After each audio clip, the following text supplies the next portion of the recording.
Shalom semuanya, kembali lagi kita dalam pembahasan Torah mingguan Salah Lecha dari Babit Bar 13 ayat 1 sampai 15 dengan ayatnya yang ke-41 oleh Rabbi Jonathan Sacks. Ini agak panjang tetapi percayalah ini sesuatu yang baru, ya, sesuatu yang baru yang disampaikan oleh Rabbi Jonathan. Ya, 12 orang dikirim oleh Mose untuk memeriksa dan memantau tanah perjanjian sebelum bangsa Israel itu melakukan perjalanan untuk masuk ke sana. 10 orang kemudian datang kembali dengan laporan yang campur aduk. Mereka mengatakan bahwa tanah itu sangat bagus dan kaya, tetapi, nah ada kata tetapinya, berarti menjurus ke hal-hal yang negatif ini. Tetapi penduduk dari tanah itu adalah raksasa dan kota mereka terlihat sangat tidak mungkin untuk dikuasai oleh bangsa Israel. Tetapi dua pria lainnya, yaitu pemimpin dari suku Efraim, Yosua, dan dari Yehuda, Kaleb, mengatakan bahwa dengan izin dan pertolongan dari Hasem, semuanya akan berjalan dengan baik. Tapi orang-orang Israel sudah takut dengan apa yang telah mereka dengar dan ketahui dari laporan 10 orang tadi. Sehingga mereka memohon untuk kembali ke Mesir. Hasem menjadi murka atas mereka karena mereka takut dan tidak percaya atas kekuasaan dan kebesaran Hasem. Sehingga Hasem mengancam untuk menghancurkan mereka. Dan sekali lagi selalu dimulai lagi dengan Mose yang berdoa atas nama orang-orang Israel, dan Hasem mendengarkan doa dari Mose. Maka Hasem sebaliknya memutuskan bahwa orang-orang Israel harus menghabiskan 40 tahun perjalanan di padang gurun, bukannya memasuki tanah perjanjian itu secara langsung. Seluruh generasi akan mati secara alami di padang pasir, dan hanya anak-anak mereka yang akan memasuki tanah itu. Jadi selama 40 tahun, generasi tua itu pada setiap tanggal 9 Av, mereka akan membuat kubur mereka masing-masing, dan esok pagi siapa yang bangkit berdiri dan berjalan itulah yang tetap hidup. Tetapi yang tidak bangkit berarti mereka harus dikuburkan karena mereka semua meninggal. Begitu terus selama 40 tahun sehingga habis generasi yang keluar dari Mesir. Di dalam parasa ini juga terdapat daftar hukum tentang pengorbanan, khala, dan pengampunan atas dosa yang dilakukan karena kesalahan. Kemudian daftar ini diselingi dengan cerita pendek tentang seorang pria yang melanggar sabat dengan sengaja. Parasa ini diakhiri dengan hukum sisit, pinggiran di sudut-sudut pakaian. Kata ini menjadi paragraf ketiga sema yang kita baca setiap hari dan setiap malam. Pemahaman paling mudah dari kita adalah bahwa Kaleb dan Joshua memiliki iman yang lebih kuat kepada Hasem, yang memungkinkan mereka untuk menjadi lebih positif ketika mereka melihat tanah perjanjian itu beserta penduduknya. Bacaan lain seperti yang akan kita lihat dalam pesan perjanjian dan percakapan minggu ini adalah bahwa mereka memiliki pemahaman yang lebih baik tentang misi mereka untuk membawa kembali informasi tentang aspek-aspek positif dari negeri itu. Karena tujuan mereka adalah membangun dan membentuk moral bangsa Israel yang adalah bangsa bekas budak untuk lebih kuat dan teguh percaya pada Hasem, bahwa mereka akan memasuki tanah perjanjian itu dengan mudah karena atas pertolongan dan lindungan dari Tuhan yang sama yang membawa mereka keluar dari tanah perbudakan, yaitu Mesir. Memahami kisah dan perjalanan hidup kita adalah penting untuk membuat keputusan yang tepat. Terkadang kita perlu bertanya, apa yang terjadi? Sebelum memutuskan bagaimana harus bereaksi. Kita mempelajari hal ini dengan mempelajari Salah Lecha. Kita mungkin berpikir bahwa kita sudah tahu cerita ini. Mose mengirim 12 mata-mata untuk pergi melakukan pengintaian. 10 dari mereka kembali dengan nada negatif pada laporan mereka. Tanahnya bagus, tapi tak dapat ditaklukkan. Orang-orangnya kuat, kota-kotanya tidak bisa dihancurkan. Penduduknya adalah raksasa, dan kita seperti belalang bagi mereka. Hanya 2 dari 12 pria, yaitu Yosua dan Kaleb, melihat berbagai hal dengan pandangan yang berbeda. Mereka berkata, kita bisa menang. Tanah itu luar biasa, bagus, dan diberkati. Hasem ada di pihak kita. Dengan bantuannya kita tidak akan gagal. Pada bacaan ini Yosua dan Kaleb memiliki iman, keberanian, dan kepercayaan diri. Sedangkan 10 pria lainnya tidak. Tapi ini sulit untuk dimengerti. Semua orang-orang ini bukan hanya Yosua dan Kaleb. Mereka tahu bahwa Tuhan menyertai mereka. Dia telah menyelamatkan mereka keluar dari Mesir. Orang Israel baru saja mengalahkan orang Amalek. Bagaimana bisa 10 orang ini yang semuanya adalah pemimpin dan pangeran tidak tahu bahwa mereka bisa mengalahkan penduduk negeri itu? Apa yang sebenarnya terjadi? Di dalam kitab suci Ibrani memiliki dua kata kerja untuk itu yang berarti untuk memata-matai, yaitu lahpor dan leragel, dari kata meraglim, mata-mata. Penting untuk dicatat bahwa kedua kata-kata ini muncul di parasha kita. Sebaliknya tidak kurang dari itu 12 kali.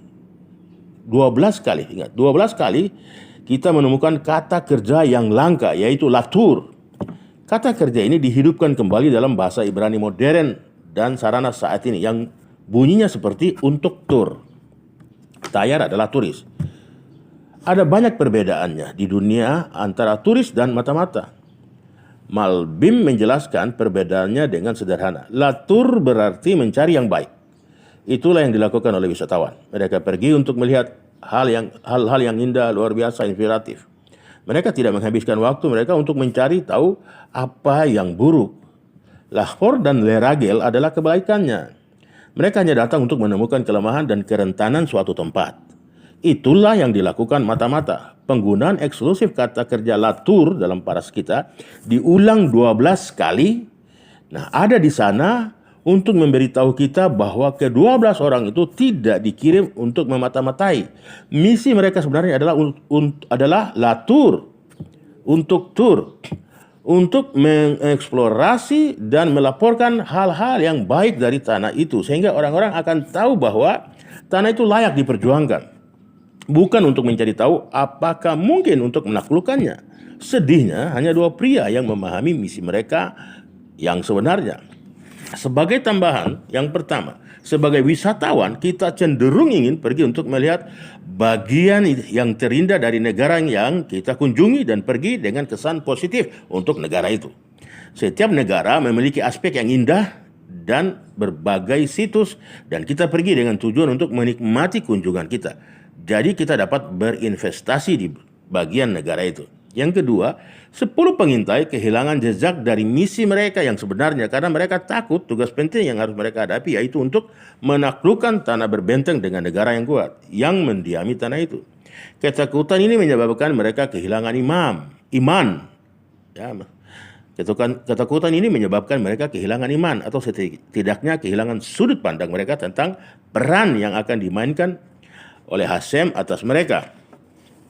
Alasan 10 dari 12 pengintai itu kemudian kembali dengan laporan negatif bukan karena mereka tidak memiliki keberanian atau kepercayaan diri atau iman. Mereka hanyalah benar-benar salah dalam memahami misi mereka. Mereka mengira mereka dikirim untuk menjadi mata-mata, tapi Torah tidak pernah menggunakan kata mata-mata dalam bab ini. 10 pengintai itu tidak begitu mengerti apa yang sedang terjadi. Mereka percaya bahwa tugas mereka adalah untuk mengetahui kerentanan dan kelemahan dari tanah itu di mana pertahanannya bisa diatasi. Mereka melihat dan tidak dapat menemukannya. Mereka mendapati bahwa orang-orangnya kuat dan kota-kotanya tak dapat ditembus. Berita buruk tentang tanah itu adalah bahwa tidak ada cukup berita baik untuk membuatnya lemah dan dengan demikian bisa ditaklukkan. Mereka berpikir bahwa tugas mereka adalah menjadi mata-mata dan bisa dibilang mereka melakukan yang terbaik. Mereka jujur dan terbuka. Mereka melaporkan apa yang telah mereka lihat berdasarkan sudut pandang mereka, berdasarkan kecerdasan yang mereka kumpulkan. Mereka menyarankan orang Israel untuk tidak menyerang atau tidak sekarang, dan bukan dari sini. Kesalahan mereka adalah bahwa mereka tidak seharusnya menjadi mata-mata. Mereka diberitahu untuk menjadi latur, bukan untuk menjadi lahpor atau leragel. Pekerjaan mereka adalah tur, berjalan, berjelajah, dan melihat seperti apa tanah itu dan laporkan kembali. Tugas mereka adalah untuk melihat apa yang baik dari tanah itu, bukan apa yang buruk. Jadi sekarang kita harus bertanya pada diri sendiri, jika mereka tidak dimaksudkan untuk menjadi mata-mata, apa tujuan dari misi ini? Saya menyarankan agar jawabannya dapat ditemukan dalam sebuah bagian dalam Talmud, Kiddushin 41a, yang menyatakan, dilarang bagi seorang pria untuk menikahi wanita tanpa melihatnya terlebih dahulu. Alasannya, jika dia menikah tanpa melihatnya pertama kali, mungkin ketika dia tidak melihatnya, dan akhirnya dia temukan bahwa dia tidak tertarik pada wanita itu, ketegangan kemudian akan muncul. Karena itu idenya, pertama melihat, lalu mencintai. Hal yang sama berlaku untuk pernikahan antara rakyat dan negaranya. Orang Israel pergi ke tanah yang dijanjikan kepada nenek moyang mereka, tapi tak satu pun dari mereka yang pernah melihatnya. Bagaimana bisa mereka diharapkan untuk mengumpulkan energi yang diperlukan untuk melawan pertempuran yang terlibat dalam penaklukan Eretz? Mereka akan menikahi tanah yang belum mereka lihat. Mereka tidak tahu apa yang dimiliki tanah itu dan harus berjuang untuknya. Ke-12 orang itu dikirim untuk menjadi latur, untuk menjelajah dan melaporkan hal-hal baik dari negeri itu, sehingga orang-orang akan tahu itu pantas dan layak untuk diperjuangkan. Tugas mereka adalah tur dan menjelajah, bukan memata-matai dan mengutuk.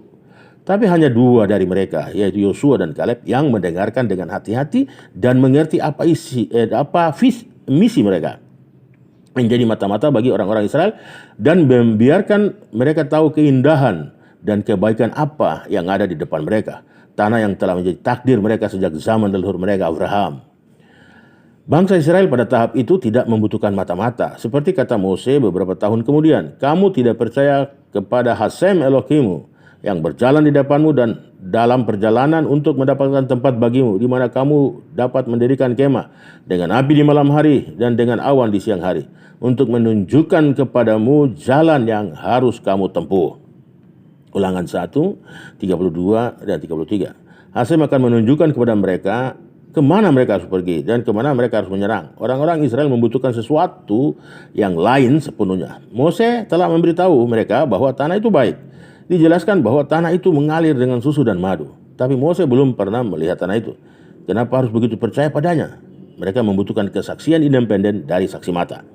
Itu adalah misi dari ke-12 orang penjelajah. Dan pada kenyataannya ke-12 penjelajah memenuhi misi itu. Ketika mereka kembali, hal pertama yang mereka katakan adalah, kami telah pergi ke tanah yang telah kau perintahkan untuk kami pergi, dan memang benar. Tanah itu mengalir dengan susu dan madu. Dan inilah hasil yang kami dapatkan. Bamidbar 13 ayat 27. Tapi karena 10 dari mereka berpikir tugas mereka adalah menjadi mata-mata, mereka kemudian menambahkan dengan mengatakan bahwa menaklukkan tanah itu sangat tidak mungkin. Dan sejak saat itu, tragedi itu tidak bisa dihindari.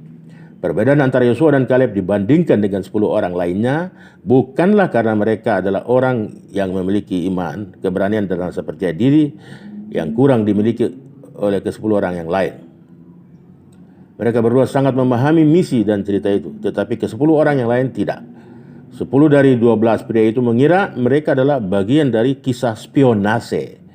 Hasilnya adalah bahwa mereka mencari hal-hal yang salah sampai pada kesimpulan yang salah.